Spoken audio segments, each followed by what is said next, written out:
সন্ধিয়াৰ বুলেটিন হোজাই আৰু উমৰাংচু অঞ্চল অবতৰীয়া বানৰ কবলত ডবকা উচ্চতৰ মাধ্যমিক বিদ্যালয়ৰ ছাত্ৰ একতা সভাৰ নিৰ্বাচনত আমচুৰ জয় মুখ্যমন্ত্ৰী সমষ্টিৰ এজন বিশেষভাৱে সক্ষম যুৱক আৰু অৱনমিত মানৱতা অৱশেষত বাংলাদেশৰ অভিনেত্ৰীৰ ক্ষমা প্ৰাৰ্থনা নেৰা নেপেৰা বৰষুণৰ বাবে হোজাই আৰু উমৰাংচু অঞ্চল জলমগ্ন হৈ পৰিছে বানৰ কবলত পৰি ডিমাচাউৰ লাংৰি দলং ভাঙি যোৱাৰ উপক্ৰম হৈছে লংকা আৰু উমৰাংচুৰ মাজত থকা এই দলংখন উটি গ'লে যোগাযোগ বিচ্ছিন্ন হ'ব হোজাই জিলা আৰু ডিমা হাছাও জিলাৰ সৈতে নিশাটোৰ ভিতৰতে বিপদসীমাৰ ওপৰত উঠিছে কপিলী নদীৰ জলপৃষ্ঠ ফলত ফেনে ফুটুকাৰে উপঙি পৰিছে কপিলীৰ পাৰ্শ্বৱৰ্তী অঞ্চল হোজাই জিলাৰ ডবকাস্থিত ডবকা মাধ্যমিক বিদ্যালয়ৰ ছাত্ৰ একতা সভাৰ 2019-20 বৰ্ষৰ সদৌ অসম সংখ্যালঘু ছাত্ৰ ইউনিয়ন আমচুৰ সমৰ্থনত সকলো প্ৰাৰ্থী বৃহৎ ভোটৰ ব্যৱধানত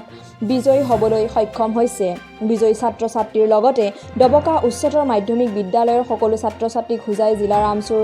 সাধাৰণ সম্পাদক কবিৰ আহমেদ লস্কৰে অভিনন্দন জনায় সদুশেষত ডবকা উচ্চতৰ মাধ্যমিক বিদ্যালয়ৰ পৰা ওলাই ডবকা পুলিচ পইণ্ট হৈ বৰ্তমান বিদ্যালয়ৰ সাধাৰণ সম্পাদক তথা কৌচিৰ আলম খানৰ ঘৰ গণিপুৰ অভিমুখে আমচুৰ জয়গান গাই এক বৃহৎ ৰেলী আৰম্ভ কৰে আৰু লগতে কবিৰ আহমেদ লস্কৰে ডবকা আমচুৰ কৰ্মকৰ্তাসকলক অশেষ ধন্যবাদ জনায় 34 বছৰে সূৰ্যৰ পোহৰ নেদেখা এজন দিব্যাংগ যুৱক এজন বিশেষভাৱে সক্ষম যুৱক নাম তেওঁৰ বিমান শইকীয়া যুৱকজনৰ ঘৰ মাজুলীৰ জামুবনীত ঘৰখনত মানুহ বুলিবলৈ কেৱল হতভগীয়া ল'ৰাজন আৰু তেওঁৰ ৰোগীয়া মাতৃ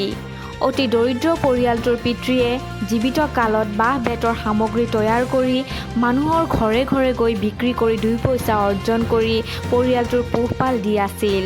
কিন্তু বিধাতাই পৰিয়ালটোৰ কাৰোৰে কপালত 2 মিনিটৰ বাবেও যেন সুখ নিলিখিলে আজি প্ৰায় 2 বছৰৰ পূৰ্বে পিতৃৰ বিয়োগ হয়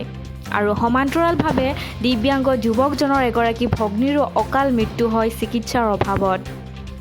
তেতিয়াৰে পৰা আজিলৈকে দুৰ্ভগীয়া পৰিয়ালটোৰ সকলো ফালে বিপদে লগ নেৰা হৈছে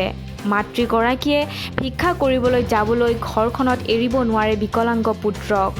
কিন্তু আশ্চৰ্যজনক কথাটো হ'ল এসাঁজ খাই এসাঁজ লঘোণে থকা পৰিয়ালটোৱে আজিলৈকে পাবলৈ সক্ষম হোৱা নাই এটি চৰকাৰী আৱাস গৃহ এখন টিঙৰ চালিৰ তলত জীৱন কটাই তিল তিলকৈ মৃত্যুৰ মুখলৈ আগবাঢ়িছে দুটাকৈ জীৱন আজি 34 বছৰে সূৰ্যৰ পোহৰ দেখি নোপোৱা বিমানৰো মন যায় পোহৰ চাবলৈ চৰকাৰ জাতীয় সংগঠনসমূহলৈ পৰিয়ালটোৱে বিনম্ৰ অনুৰোধ জনাই সকলোৱে সহায়ৰ হাত আগবঢ়াবলৈ আপুনিও পৰিয়ালটোলৈ সহায়ৰ হাত আগবঢ়াব পাৰে স্ক্ৰীনত দিয়া ফোন নম্বৰ আৰু ঠিকনাত যোগাযোগ কৰি আমিও লগতে মাজুলীৰ বিধায়ক তথা অসমৰ মুখ্যমন্ত্ৰী সৰ্বানন্দ সোণোৱাল ডাঙৰীয়াক অনুৰোধ জনাইছোঁ এই পৰিয়ালটোৰ প্ৰতি যেন এবাৰ সহানুভূতিৰে চায় অৱশেষত বাংলাদেশৰ অভিনেত্ৰীৰ ক্ষমা প্ৰাৰ্থনা